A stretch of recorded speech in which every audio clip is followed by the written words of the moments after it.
this session. Thank you very much. And other panelists are Mr. Mahesh Kulkarni. May I request him to please join on the dais? And the third is Mr. Nitin Walia. So there are two Nitin. One is Wali and another is Walia. So don't get confused. Nitin Walia is director of XGen, who are leading the country in IDN, local language emails, local language websites, and all those things. So this session is going to be very interesting because this is not a normal session where speeches are there, but in fact it is a live demonstration, like workshop, how to make your email platform UA ready.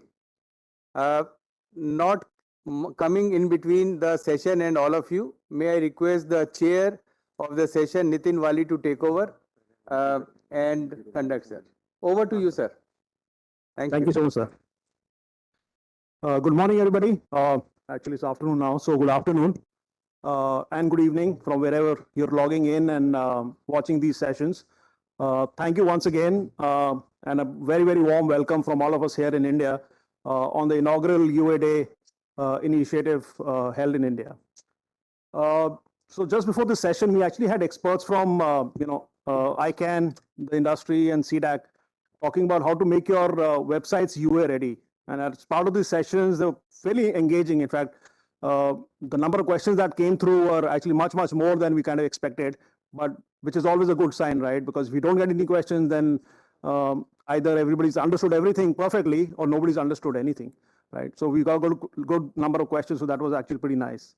But like I said, so in that session, we could address some realities about UA, some opportunities in the UA space, and what could be the potential next steps that we could take to make UA a reality in India. As a next step in this session, which is actually a hands-on live workshop by two very well-known experts in this field, they'll take us through how to actually make our email platforms UA ready. Our experts will also share the importance of making email platforms not only UA ready, but why is UA readiness itself important?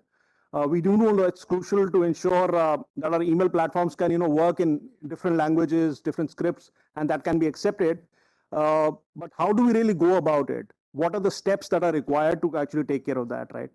And this is really important, particularly important as the internet becomes increasingly global and diverse. And even if you talk about it from an Indian perspective, right, we have 22 languages, we have 15 scripts that are taken care of. And there's always a saying, right, that every 100 kilometers, India actually changes, right? So it's very, very critical if we have to get the next billion online, and majority of them probably will come from India.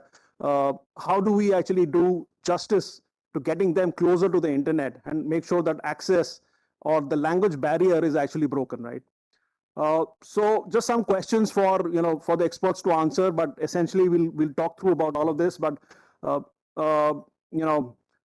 when we really talk about how do we make our email platforms ready, some of the pieces that come to mind, right? Is it only about supporting IDNs? And IDNs are the internationalized domain names. I don't know how many of you are aware of that, but those are regional content domain names, right? So like you have a .com or a .net, you can actually have your own .bharat domain name, say, for example, in the Indian 22 languages. Is it about supporting internationalized email addresses? Or is it just about using Punycode? Or how do you actually use Punycode to get through, right? Is it about implementing things like DMARC and getting through? And I think not only these questions, but beyond this also, there'll be several other questions that our experts will be able to handle this and share some practices around it. And I'm just referring back to the earlier session where Edmund Chung from the ICANN board actually said that we really shouldn't be mentioning best practices. We should just be talking about practices, right? Because there's so much innovation happening, practices itself are changing. So the concept of best practices itself is fairly outdated. So having said that, let me quickly introduce our workshop coaches, Mr. Nitin Walia on my left and Mr. Mahesh Kulkarni on my right. Nitin Walia is a seasoned IT professional with over 23 years of experience and a focus on email, anti-spam, software, internet technologies, and security. Presently, he's the director in several data group companies, data group technology companies, including Data XGen Technologies, which is well known for developing the first fully EAI-ready email software and serving over 50 million email users worldwide. He has been advocating for UA, EAI, and IDNs for the past several years and has delivered multiple presentations, workshops on both national and international platforms. And on the lighter side, Anilji also kind of mentioned, there's only an A separating between his name and my name. So we do get into a lot of funny situations at times. Somebody messages me, which is for him. So he gets a message for me. So yeah, so we're pretty close buddies now, just by virtue of our names. So, so that's the lighter side of things. On my right is Mr. Mahesh Kulkarni. He's the founder, CTO of eVirus Systems, which is Evolutionary AI Solutions and Systems. He was the co-chair of the Neo Brahmi Generation Panel, member of the FICCI National Task Force on Multilingual Internet and UA, and he has also contributed as the co-chair of Working Group for Implementation of UA under MIT, which is Ministry of Electronics and IT. Prior to this, he was also the senior director at CDAC, heading the GIST Research Lab, where he has contributed immensely to this national and international mission. Please do make sure that this is an interactive session. I mean, I think we do have a huge challenge in front of us in terms of what happened in the first session, right? Like I said, there were several questions which came in. It was very, very interactive. So since we are here at this table right now, I would make sure that, this is a even more interactive session. So please, once the experts have gone through what they want to share with you, please fire away questions, queries, feedback, thoughts, whatever you think comes to mind. The whole idea of having something like this, or having a tech enablement session even prior to the 28th of March, which is the actual global UA Day that is being celebrated, is to make sure that all these pieces are taken care of. So with that, I will hand it over to our experts. I think Maheshji, your presentation is queued up. So I will hand it over to Maheshji to start off the conversation. Thank you.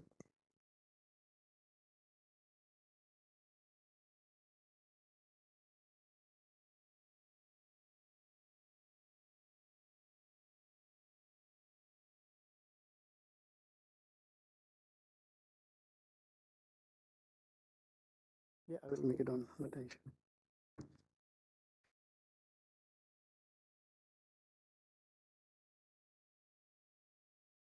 Good afternoon, everybody, and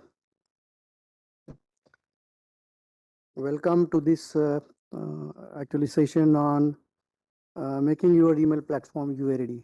Okay, so previous session we looked at the nuances of Indian languages as well as nuances of UA and how to make your website UA ready. Glimpses you got it because of the time shortage. What I would like to do is that since Nitin, the next one, is going to actually demonstrate to you the live, what is called the handling of internationalized domain names and email basically. I would like to walk through to basically what all changes are required to be done in terms of making email platform UA ready. Okay, I think require a pointer. I will take it.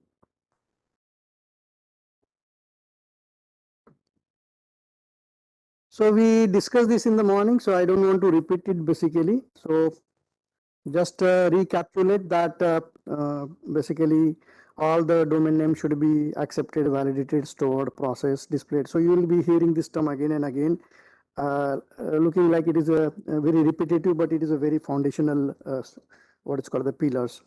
Okay. And just like I just said in the morning that like ASCII, you should be able to transact with your ID and email ID also. So you might have an ID and email ID even for financial transactions and so on and so forth. So that type of a stuff which we are looking for when we say UA readiness. So this slide I covered basically in the morning. Hope again just for the new people who joined. This is the TLD, so one can have a TLD in so-called the generic TLD, which is .com, and the country specific TLD, that is a .in is it's .in for Bharat, basically India, and then you can have a TLD in Indian languages, that is a .bharat. And you may be aware that all 22 languages TLDs are available, and Nixie is providing that through the registrars which are there. And one can get a domain name inside .bharat. And we have got for .bharat for Santhali, then Bharatam for Sanskrit and other languages basically. So we cover all 22 Indian languages. Okay.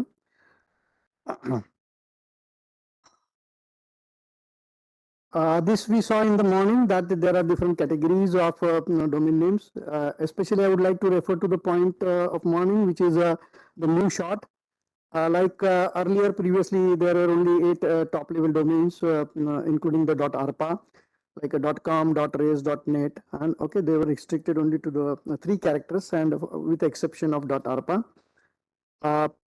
Now one can have a top level domain which is a new shot like a .sbi or 3 characters basically .bmw or something of that sort. And one can now also have the 3 character limitation has also gone away. And one can have a top level domain in something called the .technology, .mcdonald, and so on and so forth. And similarly, one can have a top level domains in Indian languages or any languages of the world.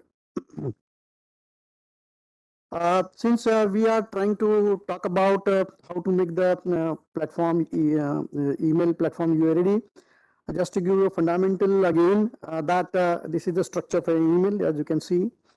To the left of the email, there is something called the mailbox basically, or local part. It has been termed as a mailbox or local part, and that is very important to understand because Nitin is going to walk through you about the basically creation of those mailboxes also.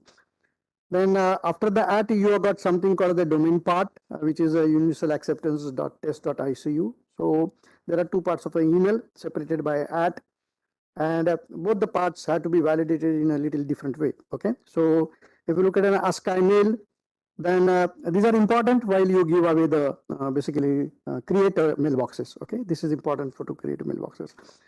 So the domain part for the ASCII is consists of only LDH, that is as I explained in the morning, only A to Z character, 0 to 9 as a digits, and hyphen. Those are only permissible. Any special symbol, nothing permitted apart from that. But the rule for the mailbox is little different because apart from the whatever domain part LDH, one can have in the mailbox part, one can have some printable unquotable characters like exclamation mark, hash, percentage, and so on and so forth. So like I can have exclamation mark mdk@evaris.in, something of that sort. And quotable characters, so though some of these like space and special characters are also permissible into the mailbox part. So those are some of the nuances we need to look at it when you are giving away the mailbox part. It has to be as simple as possible rather than making complex the email part of it. Okay. This is the IDN email which we are going to see to it that how one can enable that.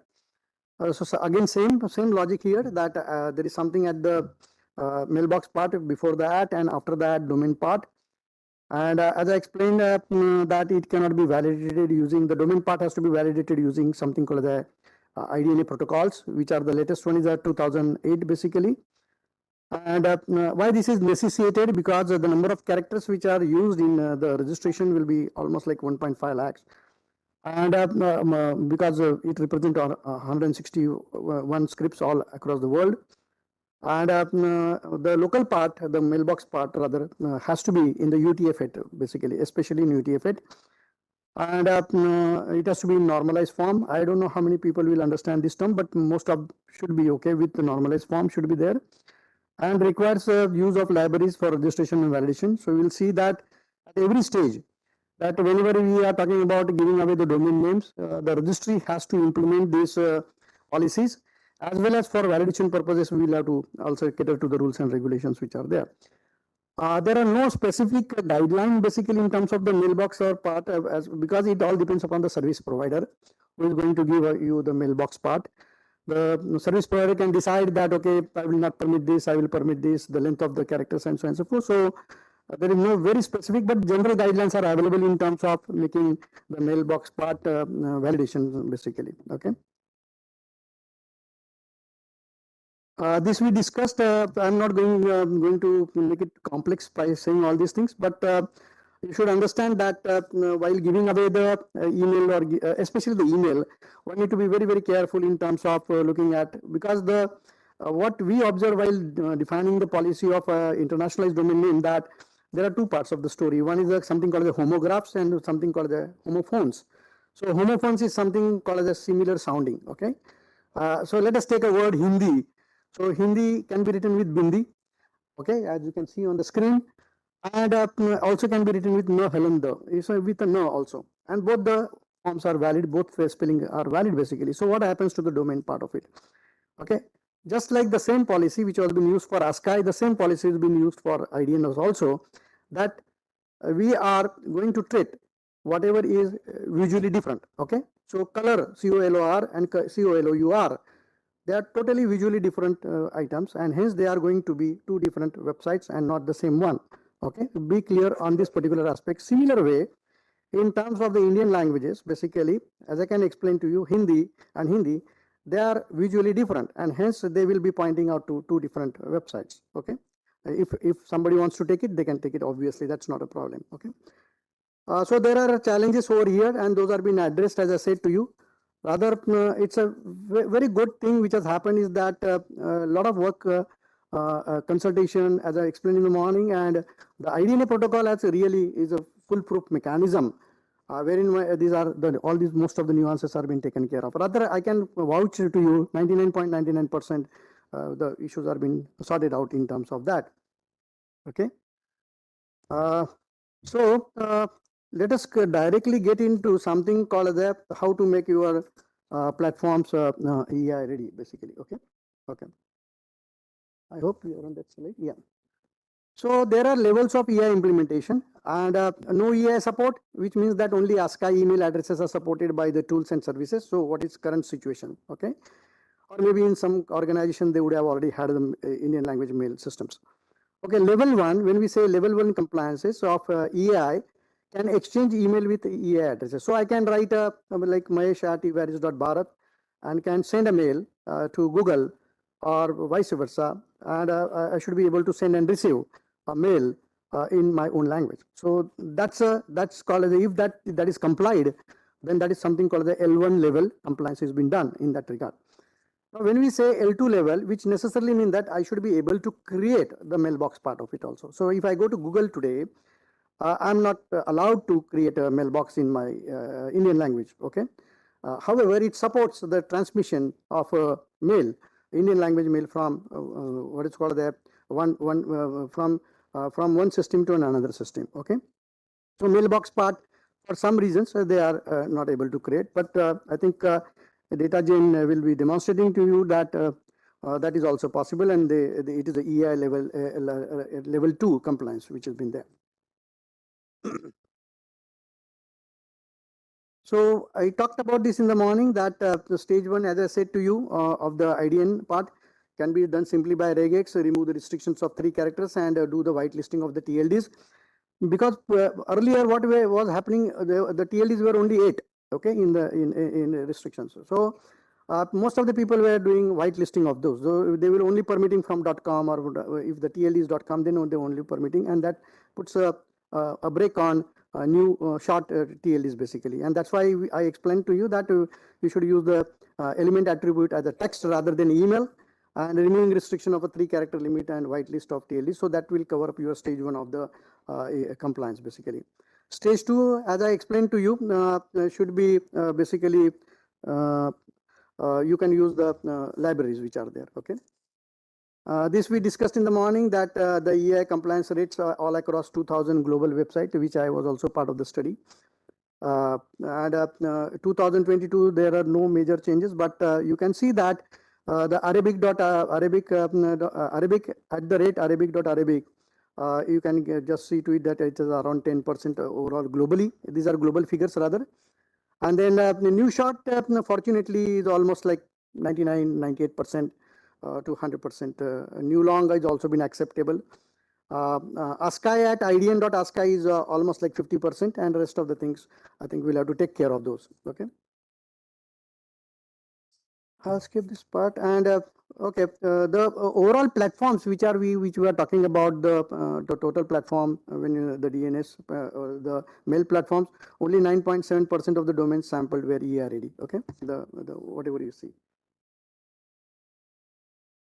Okay, so broad points, basic components of an email system: software for setting up email system with EI support, representation formats used for internationalized domain name, taxonomy, And then finally, installation of the software required to set up an email system, configuration of those email receiver. Okay. So most of the people, I'm not sure how many people are here who are from the email service provider perspective, but for them it would be much more simpler to understand these concepts, and they must be practicing, and for them it is not very hard to change it. Okay, it's a matter of some just understanding. Okay, I got time. Yeah. Okay. Okay. Fine. So these are the some of the protocols which are involved, like a simple mail transfer protocol (SMTP), which is a push protocol used to send an email. You must be knowing these details. Then there is something called the POP3 protocol, and there is something called the IMAP protocol. POP3 protocol is used to fetch mail from the server side to the client side. Okay, client in the sense you can be using webmail basically, like Gmail or something of the sort. Those are called as the client basically. And while POP3 is generally when you fetch a mail, the content gets deleted, this email gets deleted from the server. While IMAP is used to that you fetch the basically contents, but they are still onto the server. So you can have a choice of basically selecting either of the protocols. Okay, so it's just the basics. They are common to all the email platforms, not necessarily only IDN. Okay. Then there is something called the mail user agent, which I talked about, like Gmail or from where you send a mail or receive a mail.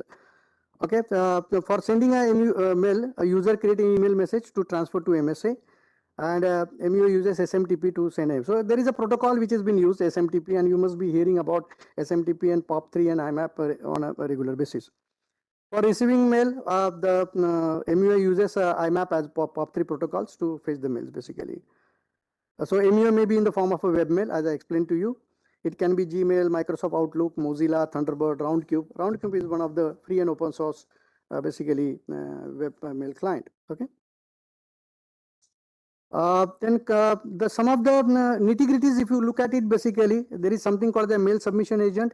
There is something called the mail transfer agent, and there is something called the mail delivery agent. And why I'm telling this background, just because of the fact that this remains same for ASCII mail also and IDN mail also. Wherever changes are to be made, that I am going to highlight in a few slides basically further. So MSA is a software usually on the server side. So these are all server side software which receives the mail from the MUA.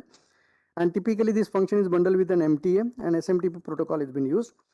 Mail transfer agent, a software usually on the server, will transfer mail on behalf of the user to another MTA. So between the two servers, MTAs, it is able to transfer that. And again here SMTP protocol has been used. Then there is something called the mail delivery agent. So a software again on the server side that receives a mail from an MTA, that is a mail transfer agent, and transfer it to your local mailboxes on the final destination MTA server. So you will be fetching, suppose there is a server of everis.bharat, which is so your mail will be receiving over there under your mailbox, and then you will be able to retrieve those mail. So this is how the basic the components of the email systems are there. So if you in the morning also we referred that there are a huge repository of knowledge is available, and the most practical way the knowledge is available, you go to usag.tech and you will find each and everything what I am speaking here at this moment of time. There are several softwares available, free and open source softwares are available in terms of making your, from if you want to develop an email system of scratch for related for ASCII or for IDN, you can do that easily. Okay, obviously running up production basis will take much more beyond this. So there are available software lists. You can go to the USAG 021A document and look at the basically software list available, and same documents covering EI essentials. So what to do is available in the document USAG 12. Okay. So selecting software for setting up an email system. Okay. So you can go to the list and find out which are all softwares which are having a EI support. When I mean EI support, I'll come to that. That is something like it should support extended simple mail transport protocol, SMTP UTF-8 basically. And IMAP POP3, the protocols which I talked about, should also support UTF-8 support. So these are two primary requirements when you talk about mail to be delivered or mail to be received in languages or any languages of the world. So complete list of features is present on the document 021. Okay, so you can have a look at that. Okay. So if these are some of the fundamental components of a email system. One is the Roundcube, which is basically your client side software. It can be Gmail, it can be anything basically. Then there is something called the postfix. Basically, it has got two functions, MT and MDA. Okay, these are two things.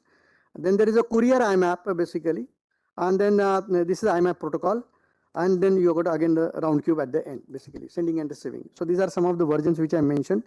So there was we installed this part and it's working basically.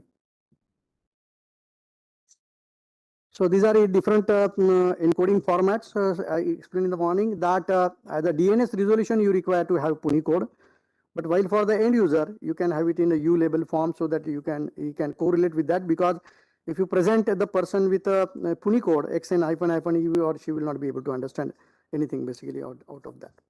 So these are the representations. So why I showed this slide is just because of the fact that while storing the data, you need to take care that you should be able to store. The recommendation would be to store in both the formats basically. So it will be easier for searching, indexing, and other portions, or even your subscription list. If you want to make it, you can make it in that form.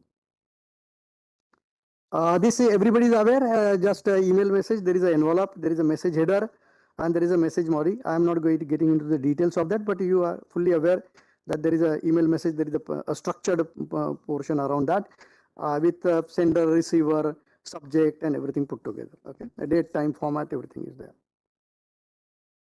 So what is EAI? EAI is something like having a UTF support for a mailbox part. So I can have Mahesh @evaris.bharat. So Mahesh written in, let us say any apart from ASCII, any Unicode character present in the mailbox part will be treated as a EAI mail. Okay, and domain after that. What is not EAI basically? So when we talk about a EAI, email address internationalization, it is all about the address part of it, sender and receiver part of it. It necessarily not mean that you should be having UTF support in subject line. It is recommended, but not basically not a part of a UA. Address comments or a message body. I can have a mail in Marathi or Hindi and still have a content in English, something of that sort, both things. And so you can do a mix and match. So these are some of the prerequisites for setting up an EI. So as I said to you, while inputting data, you should be able to normalize the data before storing, processing. Then you should be using NFC forms basically. You should support both U-label and A-label. Always use 2008 protocol, which is the IDNA protocol. Do not use code libraries that have a static list of top level domains. So when I refer to the TLDs, in the morning we talked about there are around 1500 TLDs are existing today, and out of that probably few hundreds are top level domain in different languages basically, but they are into a Punicode form basically. So when you are validating, you should validate the TLD with the fresh list, because the list gets updated every day basically. Okay, that's an idea. Email protocol changes for EI. The simple mail transfer protocol, you require a protocol change here basically. So previously the protocol which is there, it now it should support, it should augment with SMTP UTF-8.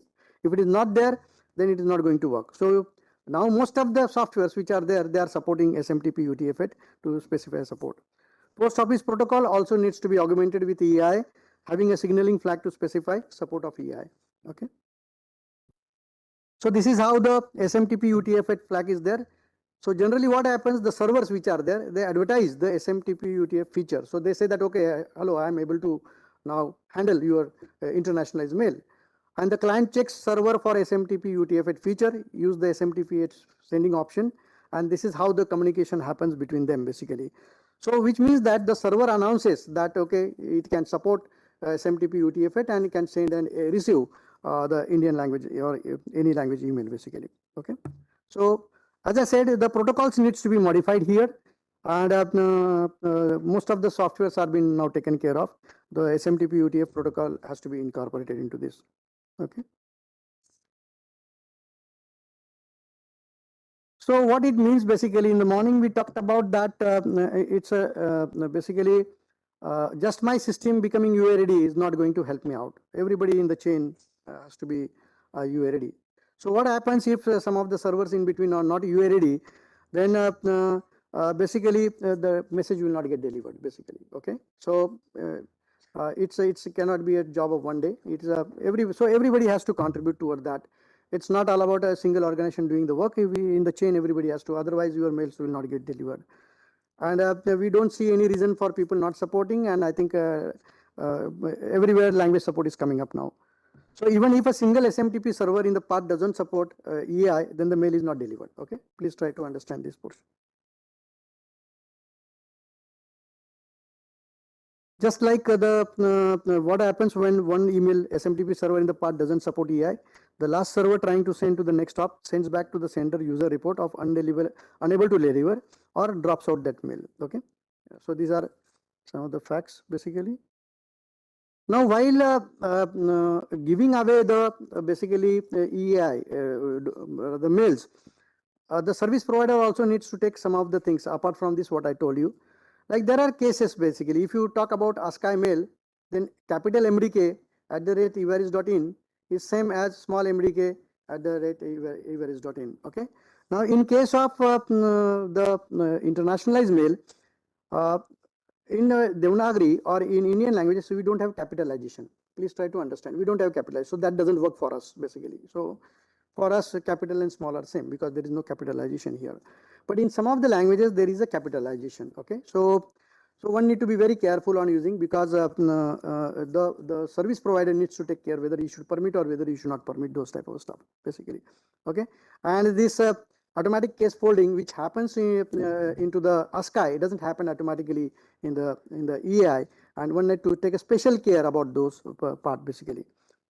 EI emails may be considered as a spam basically. So in most of these cases, whenever we started that, we found that it gets into junk. So one need to actually take care of in terms of the EI mail should not get into spam, and accordingly one should have the SPF and DKIM records also enabled with that. Okay. So some of the softwares, as I explained, Thunderbird MUI, which is a client, cannot send an EI mail. This was as of July 2020. I didn't find time to search for the latest one, but probably it might be changed also. But it can display EI mail. Desktop Outlook MUI passes most of the tests. So Outlook supports everything. Roundcoup mail supports everything. Okay, please try to understand. Postpic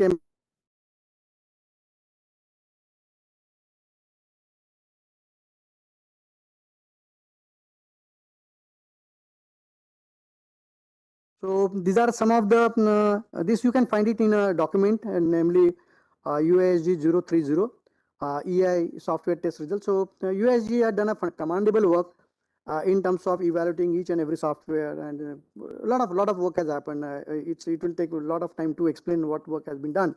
But let me tell you that it's a humongous work which has been done, and all the software has been evaluated, tested thoroughly for support, and you can see the list over here. And I explained about L1 and L2. L2 means you should be able to also create a mailbox in your own language. So these are some of the things basically. And if you can look at Gen Plus, then it is supporting it's a most L2 level. So it's almost 100%, I can say, supported fully through and through. Okay, a core mail is also there. And while if you look at a Microsoft or if you look at a Gmail, basically they currently, for some policy reason, they don't allow mailbox creation in local languages, but you can send and receive mail. Okay. Then while giving away the mailbox part, basically, one need to take very care, the mail service provider. Generally, what happens that one cannot expect a mail like Mahesh written in Devanagari and the domain name in Urdu. It's very funny to have such a, practically, theoretically it's possible. But if you look at the practices, one can have that in the same script basically. So this is how some of the things are there, that what should be the length, because if you are mail take a lot of time to type it out, then there is no fun. So you should keep it as simple as possible, basically the mailbox part. Okay, the length of the mailbox name string also. If you see, maximum limit is 64, but you cannot go up to that because then typing efforts and everything is going to increase. So keep mailbox as simple as possible. Consider the same policy as the ASCII mail basically. Script mixing, in certain cases, you can take a decision to do that, but I don't recommend to do a script mixing basically.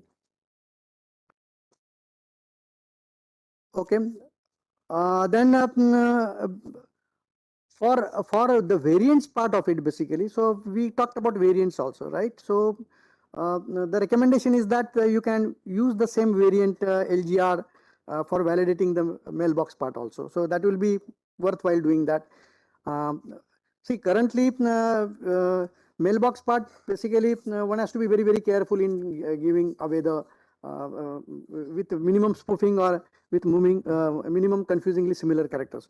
So that's why the script mixing was not allowed. So if you look at Devanagari Matra, let us take as a standalone Matra, and Urdu Alif, they look similar basically. So at a point size they look similar. That's why some of the rules and regulations were built that script mixing should not be possible basically, or should be avoided as far as possible. Then we do have issues related to right to left and left to right, because again same that you can have a mailbox in let us say Devanagari and in another language, but that is going to create a trouble basically, because typing out also is going to be a problematic. Rendering is not an issue, but still I think we will recommend that it should be in so use only one direction things. Okay. Okay, 1 second. I think I skipped that slide. Okay. Signs and symbols. So though theoretical certain things are permitted, just I showed to you, ASCII, you can have quotation marks and this and that. I would still recommend that unless otherwise it is very, very essential, please don't allow to use that basically. Otherwise, your mails probably might get into spam, okay? Because it will expect quotation marks and plus minus sign into the mailbox part is not a good practice to use basically, though they are theoretically possible, okay? And I think most of the things are covered here. So you can also look at equivalence consideration. I am not sure what we are supposed to do here, but let us say as a question to all of us basically, that if let us say I got a name like Kulkarni, okay, and I take Kulkarni at evaris.bharat, let us say. So U matra can be a short and long basically, but I understand that it should be like that. So therein the mailbox consideration should be done that okay, if they can take more care about this particular portion while giving away the mailboxes. Okay.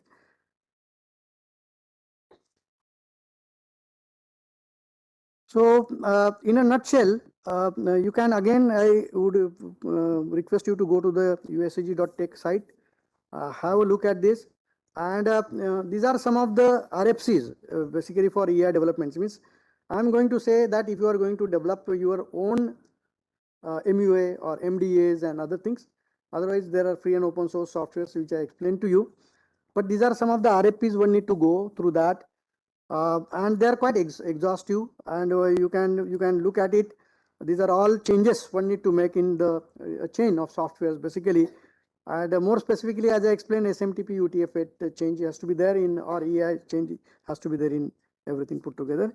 And more specifically you need to look at the Unicode security mechanisms, the UTS hash 39 document basically. Okay. And these are some of the more relevant material like Universal Acceptance Quick Guide 005, Introduction to Universal Acceptance 007, Quick Guide to EAI. I think this is a very wonderful guide. You can go through that, USAG 014. It will give a top level view to the managers and other things and so on and so forth, everybody. And then there is a EAI technical overview. So you just go through this document, and I think it's easy for you to do that. Okay, if you are already into the giving away the mail services, then I think it's not a major challenge to make the changes over there, unless otherwise you are having your own implementations of the separate pieces of software rather than free and open source. So then you will have to make appropriate changes over there. Then the Universal Acceptance Readiness Framework 026. I forgot to mention one document which is a USAG 004. It talks about the test cases. So if you want to test your applications, like even in the morning we talk about a website, or even you talk about the mails. So there are test mails, so basically test data available, which takes care of different categories as well as the different nuances of the languages and so on and so forth, and see to it that your system follows those, or your system passes those. Okay. I think this is what I would like to sum it up basically, that you can go to the relevant material. And I can demonstrate the email to you, but then I think I would like to stop here and maybe given Sure. to Nitin so that he can walk you through the whole process what I talked about. I hope we are not overlapping on the. Thank you so much, Maheshji. Thank you. This was really wonderful. Thank you. you. Thank you. Thank you, everybody. So yeah, sorry. Okay, go ahead. So we missed one of the start rituals for the session. I would request if we can felicitate the speakers first. So Mr. Nitin Wali, who's the chair of the session.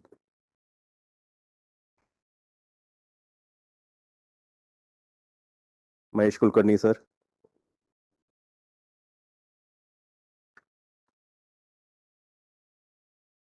And Shri Nitin Walia ji.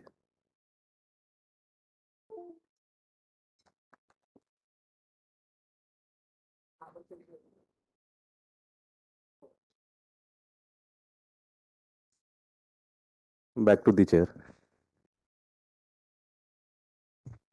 Okay. So yeah, just wanted to continue, Maheshji. Thank you so much for a really wonderful presentation. I think it was extremely comprehensive, both at a very level and at a very drill down level. So I think it was convenient for all of us in the room. Some of us who are techies who can understand technology, and some of us who are not so technologically inclined, but would still want to learn a little bit more about email platforms, about UA readiness. So thank you so much. I'd now like to hand it over to my namesake, Nitin, to actually take over from where Maheshji left in terms of setting the stage and doing the actual live workshop and showcasing email platforms. Thank you. And sorry, just one last thing, Nitin, would like you to also help close the session as well. Sure, Thank you. I'll take that. Good evening, good afternoon, everyone. And I'm Nitin Walia with Extra A. So basically, I'm Director for Data Exchange Technologies, and I'm also the co-chair for EAI Working Group for USG. So just a brief background, EAI Working Group takes care for the email aspect of the USG. That, you know, all the issues related to email components are being taken care by the EAI Working Group. And we have been deliberately working since ages now, you know, to ensure that all majority of the applications which are there into the space of email, they become UA ready. And luckily we have Google, Microsoft, who supported this endeavor initially to at least become phase one ready to provide a test bed to all the software developers across the globe. And post that, you know, organizations like us, XGen and, you know, CoreMail and Postfix and all, they took over and ensure that, you know, how to reach to next level, which is level 2, which is, you know, hosting the email services and providing you the live experience that how EAI works.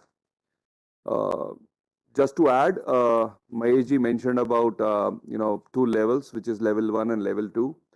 Maheshji, in our EAI working group, recently we in ICANN 76 in Cancun, we launched the EAI working guide, basically, which is for the software developers. And in that, and in fact, from that, we have changed the terminologies of level 1 and level 2 now. So now we have silver, gold, and platinum. So these are the three status which we are giving to all the service providers actually. And this has been done to, you know, help the community so that, you know, they don't need to, you know, deep dive into understanding what is level 1, what is level 2, whether the email software which I am buying, is it supporting EI or not. So to ensure and to help them out, you know, so these new terminologies and new logos has been designed, which I'm going to cover up. So I think first I need to thank Maheshji for, you know, covering up majority of the technical aspects actually, you know, so majority of the technical aspects he has already done. So my half work is already been done, you know, I will not repeat much again on terms of what AI is and what terminologies are. Let me just start with a brief thing. When we talk about the UA and the categories which get impacted, there are 2 components actually. One is a domain name, which we all know, and second is the email. These 2 things jointly serves the purpose of universal acceptance majorly. Because when you have a domain name, for an example, if you have a domain name in .bharat, and for you know for all of you, in fact, if you have missed, Nixie is providing you .in and .bharat almost free. You have to just register it today. The amount that you're going to pay will be refunded back to your account wallet. So, if in case if you do not have the domain name of .in and .bharat, you have the opportunity. You can book it today and tomorrow. There are 2 days wherein Nixie is, facilitating you all to experience what universal acceptance is over those domain names. And not just the domain name, they are also providing you an email address on that domain name of your choice. So you can actually experience the full thing, we are talking about. So like I said, there are two components. One is a domain name when we talk about. So, and second is the email addresses. So domain, we have, we all have talked since morning too much about the domain names and other things. So I will be focusing more on the email this time. So in email, we have, multiple categories actually. We have ASCII to ASCII email addresses, which are the normal email addresses which we generally create today, like nitinwali@gmail.com, wherein your both the parts of the email, they have the same ASCII thing into it. Now, then we have ASCII at the rate IDN. So you do have .com available in, Hindi. So if you want to book, a domain in Hindi, not apart from .bharat and all, even .com is available in Hindi. So now, if you do a mixed scripting out there, like wherein the IDN is your second part and the first part is your email address, which is in English and which is ASCII, that is possible out there. However, we don't recommend that actually because it creates a confusion and unnecessarily lose the momentum, the objective of why we need to have an IDN.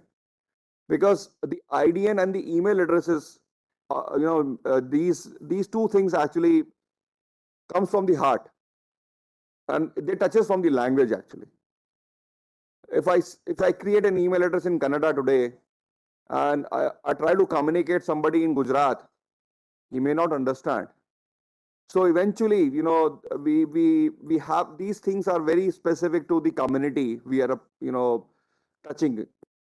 Otherwise, we have English anyway, which is there to talk about, which is as a universal accepted language. But the majority of the internet community, which is 90%, which is untouched till now because of the language barrier, which is the language divide, is being now approached by these language-based domain names. So like earlier also it has been mentioned, you have two ways wherein you have left to right and then right to left scripts. Normally Arabic, Urdu are there into right to left. Otherwise, majority of the other scripts are always from left to right kind of scenario. Okay. So the important thing here is we all have email addresses. Then what EI makes it unique? You have Gmail, you have Hotmail, you have Yahoo, you have your own domain name and an email address around that. But is your server UA ready? And how are you going to test that? The first thing which you can do is just compose an email and send it to any ID and domain name or which has language into it. Are you able to deliver that email? If it's getting bounced from your server, then you're not UA ready. Also on the usd.tech, we have a link wherein you can visit and put your email address actually, and which will test and let you know whether your server is actually UA ready or not. And this does not talk about the technical sense. It really have some business sense also actually, because now when ID and domain names are there, people will definitely create the email addresses over them. And I will cover up a few success stories which are there in few states where we have millions of email IDs already been created on ID and domain name. So if you are a service provider, a travel agency, or an e-commerce platform, and if you're not supporting those ID and domain names, then automatically you're losing that business. So it's just not a technical issue, it's also your profit and business issues, which are linked into the implementation of UA. Secondly, if your server does not support the email, what you have to do? So there are two things. One, just visit the usg.tech website and take a help in terms of documentation, or choose a right platform. Either ask your email service provider to become UA ready and start supporting AI, or shift. Those are the only things which are left in the hand of the customer. So the self-certification guide, which I started with my dialogue actually, the AI working group has worked for almost tireless night for 2 years and created this particular document for you all, in fact.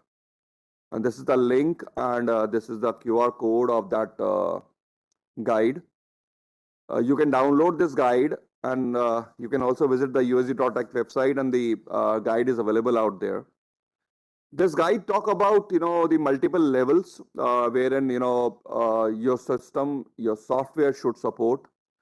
So your MTA, your MSA, your MUA, your anti-spam, they have created certain test cases, and these test cases are actually for the service providers, not for the customers actually. So the service providers who already have these softwares should pass through those test cases and ensure that they score based on the parameters. So if they are able to send and receive the email, they fall into the silver category. If they can host the email, they fall into the gold category. If they can host the email by default and also provide you the email addresses with some inspirational features, like Maheshji mentioned that if your email server the recipient email server don't support AI, then you will not be able to deliver the email. That's a legacy actually. The future is, even if the email server do not support AI, then also the email should get delivered. And that's the aspirational feature, wherein automatically your email server should ensure on the handshake that yes, on the hello command, I'm not able to receive the UTF-8 response. So what I have to do? I have to just downgrade the email. I have to use the ASCII email address and get the email delivered, so that at least the communication is through and through. It's not getting bounced. So that makes the email address usable. That makes the IDN email address usable, so that people who communicate with that particular email address do not complain and say that my emails are not getting delivered. So with the auto downgrading thing, automatically your email server, even if the recipient server is not AI ready, you can ensure that 100% delivery will happen.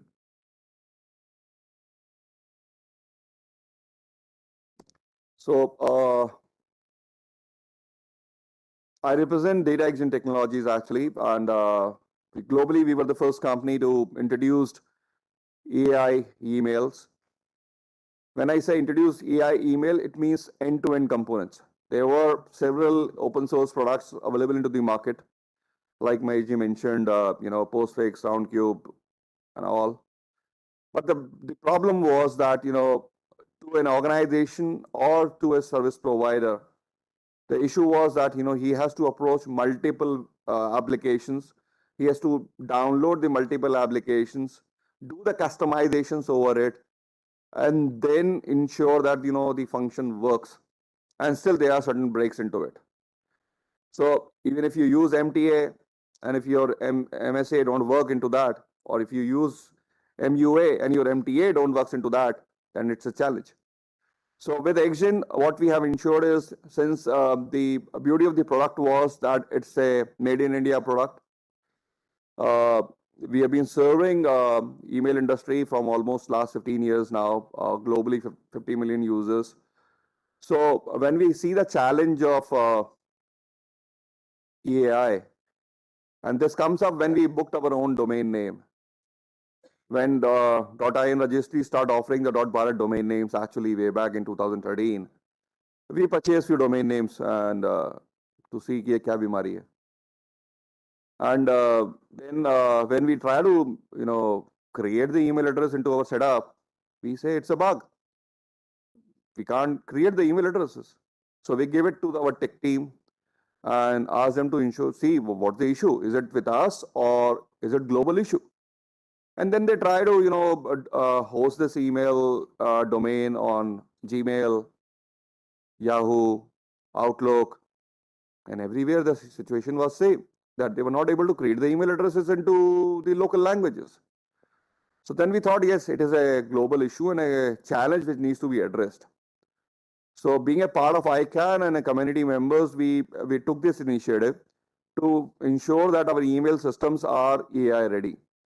And we accepted this challenge and within a short span of a year, we were able to convert our entire setup into AI readiness. And when I talk about the entire setup, it means not only the email, including anti-spam. Because the biggest challenge which majority of these software vendors even today faces is the anti-spams which are available, they are not AI ready. And your primary MX gateway is always in anti-spam. So if it's not AI ready, even if you deploy in an open source application, you will not be able to receive the email because it will treat it as a junk character. So we solve that issue also. So like I mentioned, so the need was domain name and an email address, which is essential. Then we also find that yes, there's a need in the market that people and the community wants to communicate into the local language. And when we see the Digital India mission, which is there, talking about internet for all, people should be able to browse the internet into their local language, should have a domain name into their local language, should have a website into the local language. Then we thought, yes, it is important to have email address into the local language. Otherwise, it makes no sense.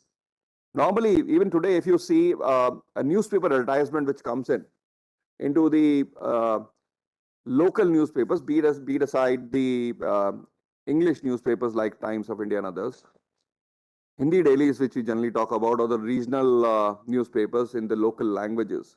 Why people put the advertisements out there? Because they want to touch base the community, which is that language driven, who cannot read, write in English.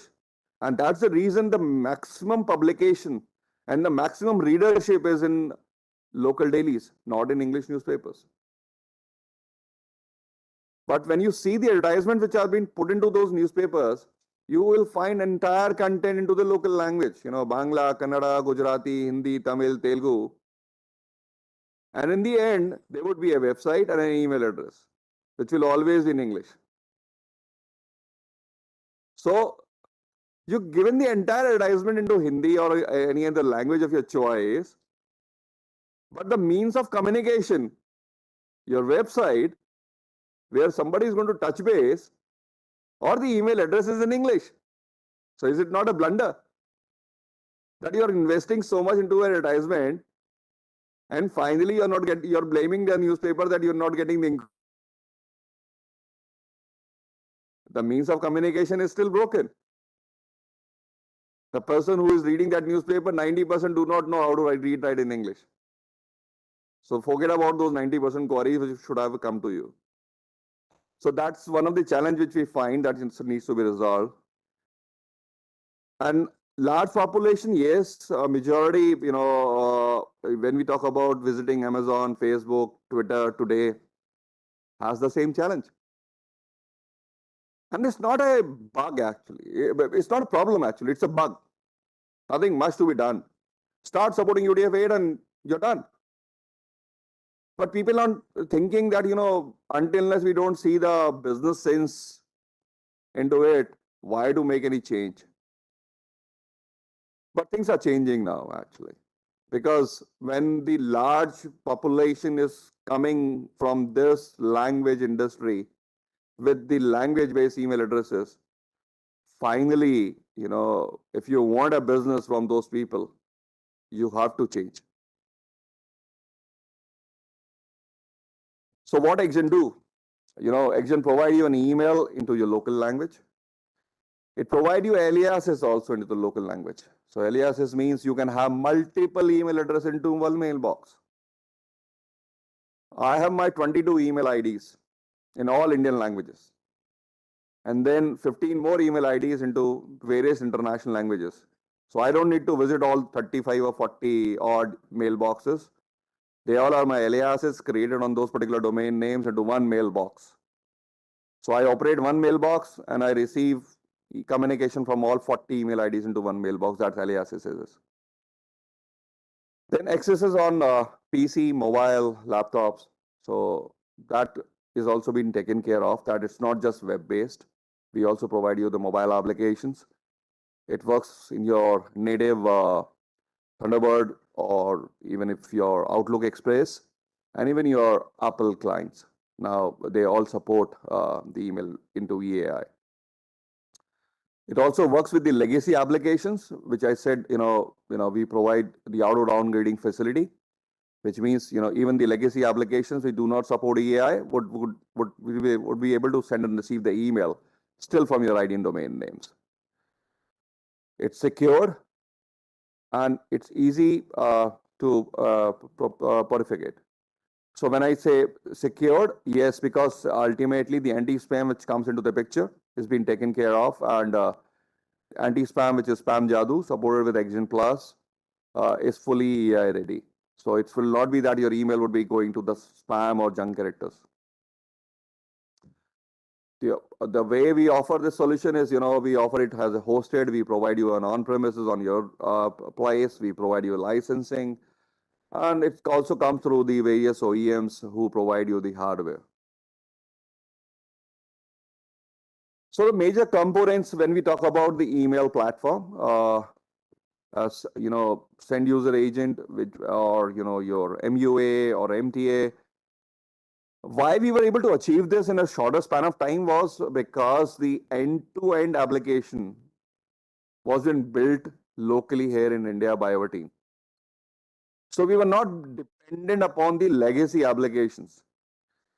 Because majority of the service providers or the software which are there globally facing this challenge because of one major reason, that the softwares were being built in pieces. Depending upon the requirement, depending upon the change which was happening globally, the things, clubbed up and they built an application. Now, since, there are still certain legacy applications which are, still don't support EAI and IDNs, so they got stuck up.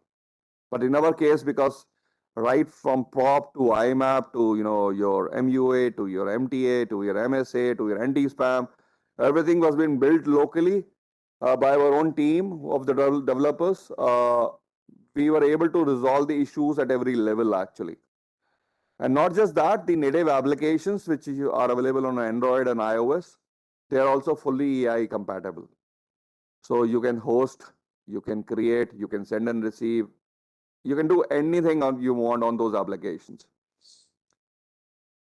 We also work on CentOS, and we also available on your PostgreSQL. So to deploy this application, you don't need to go for the licenses in terms of OS and databases. So it also works on your open source, the DB and OS. And then yes, the anti-spam is Spam Jadoo. So the EAI working group test guide, which I was talking about earlier, these are the test cases actually. Basically these are the components.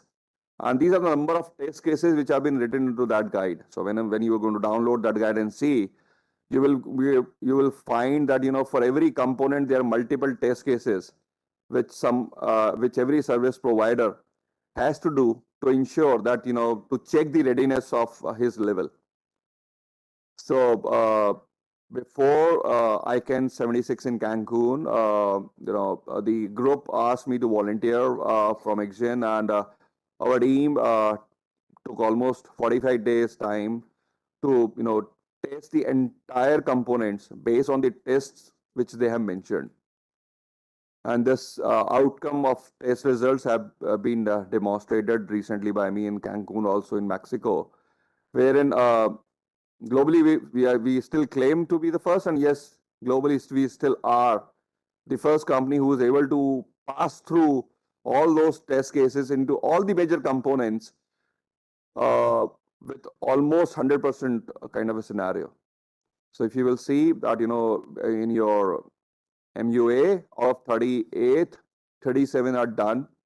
One which is pending is, because of not the application issue, but some other issue. Then even in your MUA, which is your supporting IMAP and POP, MSA, MTA, MDA, everywhere 100% test results have been passed by Action. Also, the guide was asking for certain aspirational features, which means IDN hosting. Yes, we do. AI support. Yes, we do. On-premises. Yes, we do. White labeling. Yes, we do.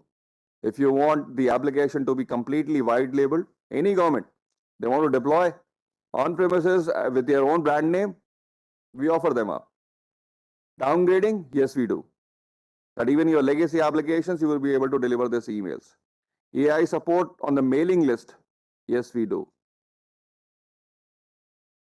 Because of that, Action was able to attain the platinum status, which is the highest status in terms of the AI implementation guide, which states that yes, we can use this particular logo on our website, in our collaterals, brochures, everywhere.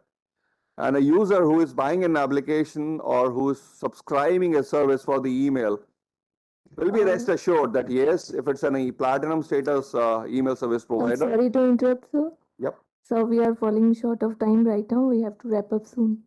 Okay. Give how much time I have? 2 minutes. You want me to complete Yes. the presentation and go live? Okay. Maiji, you screwed my time. No issues. Okay. So the few of the AI success stories quickly. Rajasthan government. We are going to talk about this tomorrow. Nixie, yes. All the idea domain names are being enabled with the your EI email addresses. So every domain name is offered an EI email address by Nixie. Karnataka Sarkar, yes, Pushpa madam is here, who asked the question in the morning also.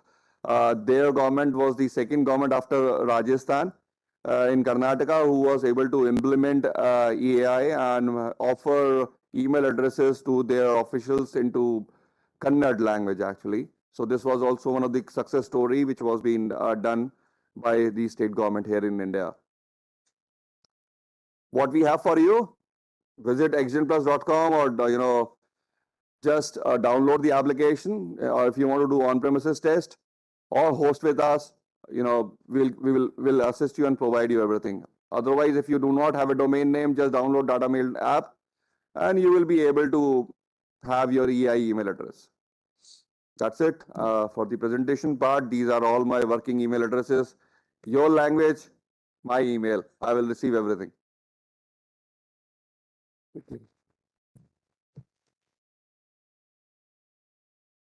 Just 2 minutes. I'm going to show them, the live thing.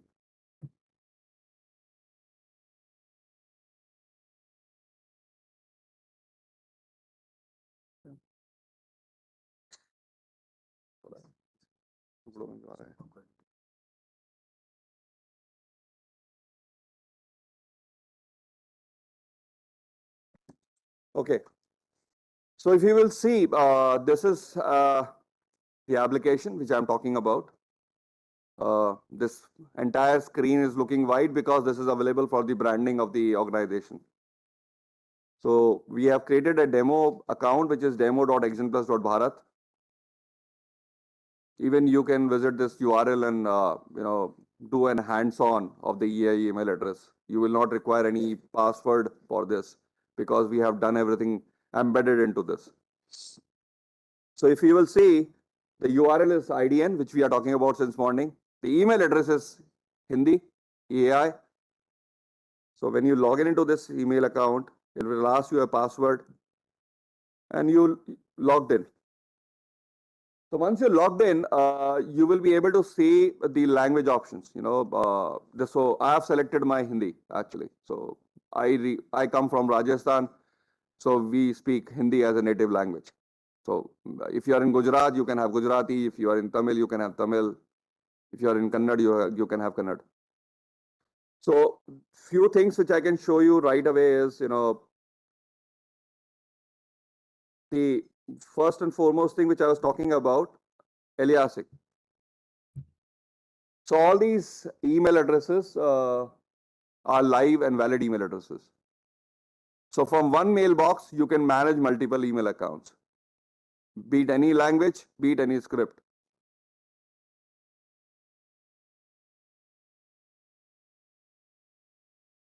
You can do scheduling with this email. So you can schedule the emails for the future date and deliveries. That is possible out here. All sharing of emails, sharing of folders, sharing of your contacts. So like your normal email address you talk about, I can say that, whatever you have experienced even today in Gmail, Outlook or Hotmail or your Yahoo or your organizational email in Zimbra or Office 365, everything you will find here in your local language. And in fact, more than that, we have also incorporated PGP, which is pretty good privacy with 1024-bit encryption. So you can even communicate, securely with this email address. So I think because of the short of the time, I'll just hang off this and move to the Q&A. So since Wali is not here, so he asked me that, to play his role also, being his name partner. So over to you guys now. Any questions? Do we have any questions online? Okay. Offline we have. Yeah, yeah. Sure. Please go ahead. This internet, when the Unicode started on internet, so to have a backward compatibility with the routers and all those things, networking devices, UTF-8 was adopted for web. And I think the same thing continued, and now we have this Unicode. Yes, sir. But do we need that? So all the technology has been graduated, and we have advanced technologies. Why do we need this 1 byte limitation or backward compatibility and all those things? Can we not straight away go with Unicode completely? So the backward compatibility requirements comes in because until unless the legacy applications, they do not support the EI readiness, then the delivery of the email was getting a challenge. So until unless, yes, what you are saying is the aspirational thing, and that is the requirement we all have, that once all the email software starts supporting the email services, at least for silver level, which is, send and receive the email at least, then we don't require the backward compatibility. But till then, yes, you will need that. And rightly mentioned by you that when you talk about the networking devices and other applications, for this, UASG also have a best practice which is there into USG website, which is there for all the companies and specifically for the government actually, that the future procurements you are doing, just see those best practices. There are 2-3 things which are there that, when you ask for any software application, ask for the EI readiness and UA readiness. When you ask for any hardware device, ask for IPv6 readiness and DNS readiness. So there are few tips which are there from USG, that your future investments which you are making into the applications and the hardware do not go waste.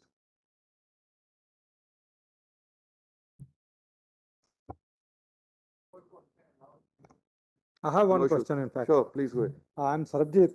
See, we have a universal acceptance, right? When we do not know the exact script of any language, then how this universal acceptance would help me in communicating with Gujarati? See, I am not having any knowledge about the Gujarati, but you send me a mail with a Gujarati complete script, right?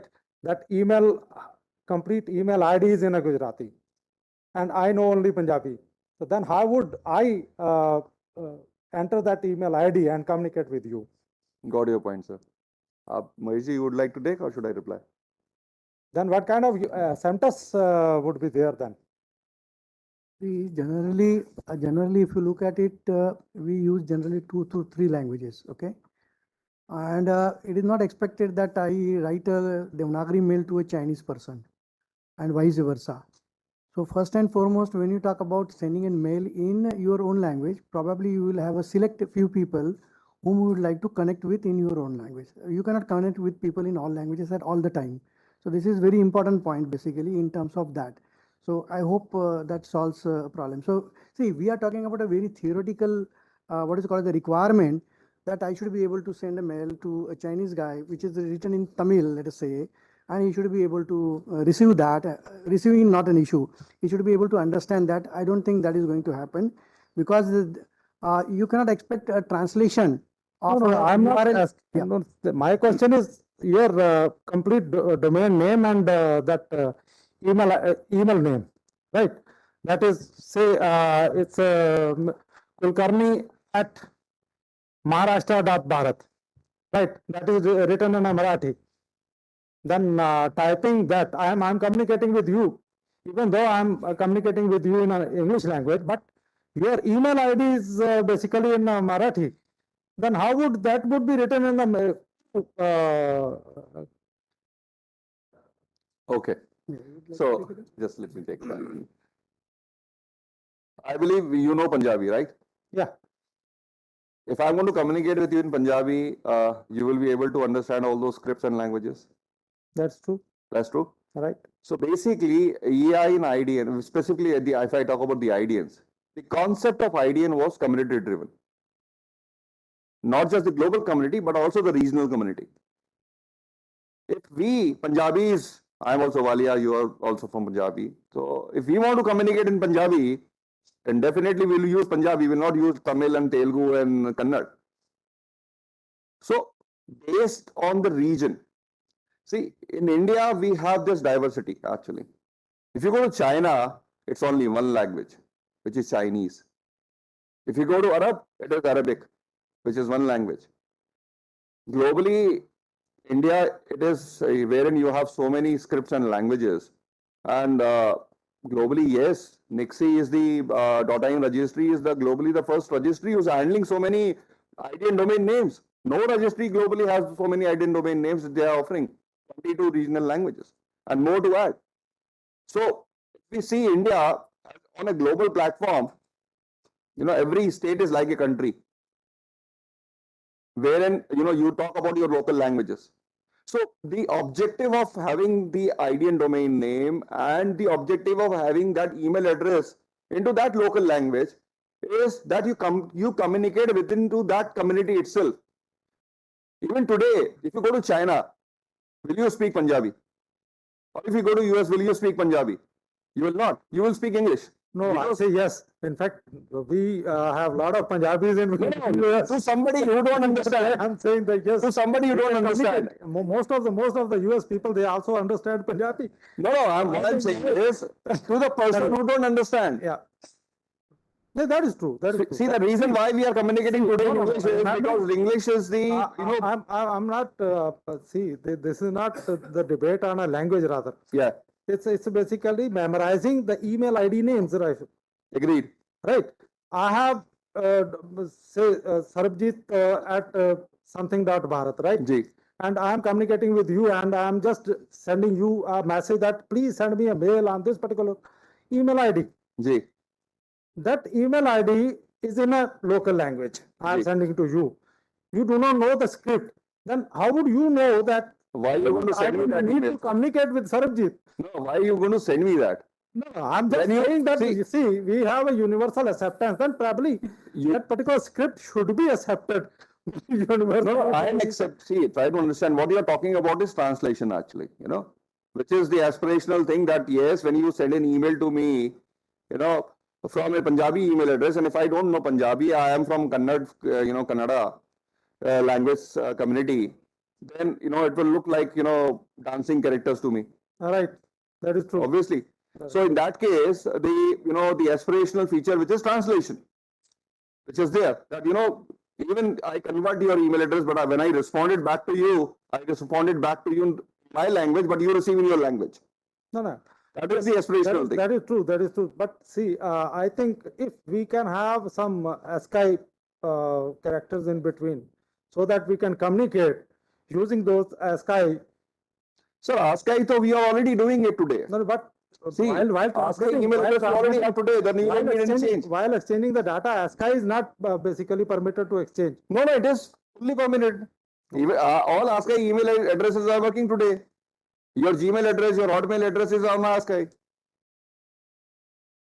So what we are saying in auto downgrading is basically that even if the server is not accepting the EI and IDN, we will use ASCII and deliver that. So that is auto downgrading. Otherwise, ASCII is anyway widely accepted and working since ages now. Thank you. Go for offline discussion now, and a question you have any things with the panel. I thanks all the panelists and join with us. And audience, kindly join with the lunch. It's started outside the auditorium, and we can get together in 2:45. That less time, but yeah, 2:45 you can join here. Yeah.